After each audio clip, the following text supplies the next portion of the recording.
Welcome to new TV Telugu. రాజకీయ ముసుగులో YCP నాయకులు కార్యకర్తలు ఉన్మాదపు చర్యలకు దిగుతున్నారంటూ రాష్ట్ర హోంమంత్రి అనిత తీవ్ర స్థాయిలో ధ్వజమెత్తారు.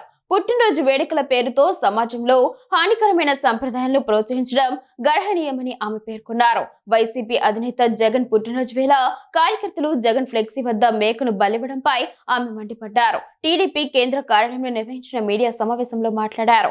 తమ పార్టీ నేతల తప్పులు తప్పుగా చెప్పే నైతిక ధైర్యం జగన్ కు లేదా అని నిలదీశారు. రాష్ట్ర శాంతి భద్రతలకు భంగం కలిగించే ఇలాంటి చర్యలను ప్రభుత్వం సహించదని స్పష్టం చేశారు. రప్పా రప్పా అని గీత దాటితే కటకటాలు తప్పు అని హెచ్చరించారు. సార్ చూస్తే ఏదో ఫ్యాక్షన్ సినిమా చూసినట్టుగా అనిపించింది. లిటరల్లీ అంటే ఒకసారి ఇది చాలా మీకు ఇప్పుడు చూపించింది జస్ట్ ఏదో అంటారు కదా, ఒక చిన్న మచ్చు తునక మాత్రమే.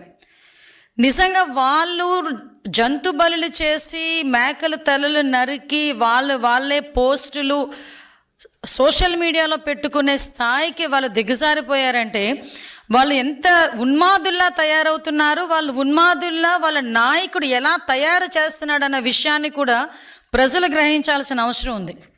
ఈరోజు మనం చూస్తానండి, కళ్యాణదుర్గం, ఉరవకొండ, సింగనమల, రాప్తాడు, కదిరి, పుట్టపర్తి, ధర్మవరం, కుప్పం, గోపాల్పురం ఇలా కాన్స్టిట్యున్సీలు చూసుకుంటే ఇన్ని కాన్స్టిట్యున్సీల్లో అతను పుట్టినరోజుల సందర్భంగా జంతు బలులు చేసి వాటి తాలూకా మూగజీవాల తాలూకా ఉసురు తీసుకోవటమే కాకుండా ఇది తప్పు అని చెప్పిన వాళ్ళని కూడా తిరిగి వాళ్ళ మీద దాడి చేయటం. ఒక గర్భిణి అండి, నిజంగా గర్భం దాల్చారు అంటేనే ఆ కుటుంబంలోని ఆ ఆడబిడ్డని అపురూపంగా చూసుకుంటారు. ఎవరైనా కడుపుతో ఉన్న పిల్ల మనకి కనిపిస్తే బస్సులో కనిపించినా లేచి ఒక సీట్ ఇచ్చే సంస్కృతి. ఆ అమ్మాయి నుంచొని వెళ్తుంది అంటే అమ్మ ఓ దగ్గర కూర్చో అమ్మ అని ఆ గర్భిణీ స్త్రీకి గౌరవం ఇచ్చే పరిస్థితి. అటువంటి గర్భిణీ స్త్రీ అక్కడ బయట వాళ్ళు సంబరాలు చేసుకుంటూ ఇష్టానుసారంగా క్రాకర్స్ కాలుస్తూ ఉంటే ఆ అమ్మాయికి కొంచెం గాబరా అనిపించి కొంచెం దూరం వెళ్ళి మీ సంబరాలు చేసుకోండి అని చెప్తే కడుపు మీద కాలితో తన్నేడంత ఉన్మాదం ఉన్నదంటే ఈ రోజుకి ఆ నాయకుడు నోరు ఇప్పట్లేదంటే జనాలకు ఎటువంటి మెసేజ్ వెళ్తుందో ఒక్కసారి ప్రజలు కూడా మనం ఆలోచించేసుకోవాల్సిన అవసరం ఉందండి. ఈరోజు ఎక్కడో ఏదో మారుమూల గ్రామంలో తెలుసో తెలియకో ఎవడో ఇలా నరికేడు ఇలా చేసాడు అంటే మనం వాడు ఎందుకు చేశాడు అనే దాని మీద ఎంక్వైరీ చేసుకోవచ్చు. కానీ చూస్తే సుమారుగా 10 నియోజకవర్గాలకి పైన ఈరోజు ఇదే పందాలో ఒకే రోజు ఒకే తరహాలో ఇలాగే జంతుబలులు ఇచ్చి రక్తాభిషేకాలు చేస్తూ ఉంటే ఇది వెనకాతల జగన్మోహన్ రెడ్డి దగ్గర నుంచి వచ్చిన ఒక పిలుపు అని అనుకోవడంలో తప్పే ఉంది. ఎందుకనంటే ఈరోజు చూస్తూ ఉంటే వాళ్ళ తాలూకా నాయకులేమో పెద్ద పెద్ద కత్తులు తీసుకొచ్చి కేకులు కట్ చేస్తారు.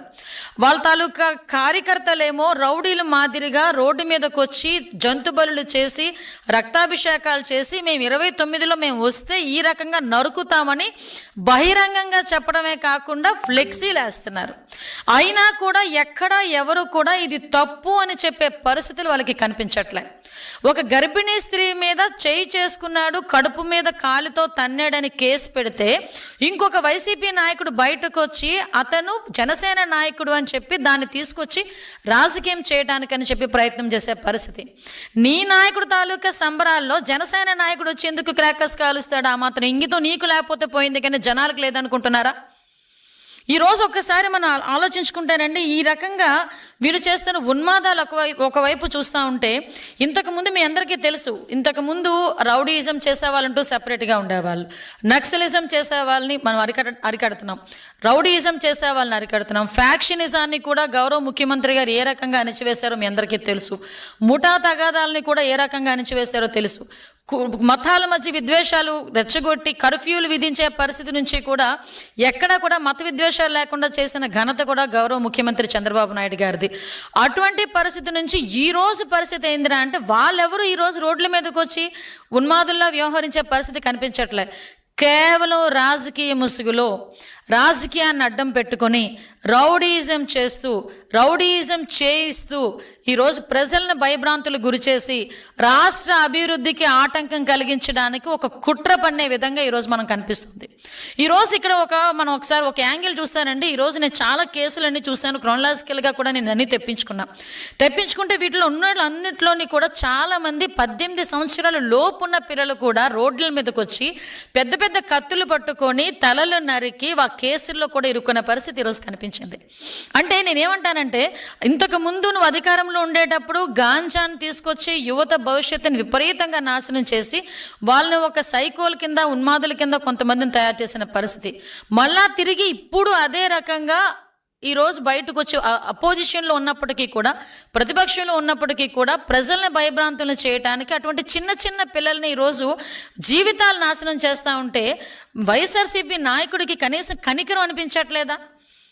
ఈరోజు నేను ఎందుకు మాట్లాడుతున్నానంటే, ఈరోజు చాలామంది నేను చూస్తే ఎంతమందిని ఈరోజు వాళ్ళందరినీ కూడా నేను బయటకు చూసాం. ఎంతమంది ఏ ఏజ్ గ్రూప్ ఆఫ్ పిల్లలు ఉన్నారు, ఎవరున్నారు ఇందులో అని చూస్తే 17 సంవత్సరాల పిల్లలు కూడా ఉన్నారు ఇందులో, 19 సంవత్సరాల పిల్లలు కూడా ఉన్నారు. అంటే నువ్వు ఎలాంటి పిల్లల్ని ఈరోజు బయటకు తీసుకొచ్చి వాళ్ళ జీవితాలు నాశనం చేస్తున్నావు?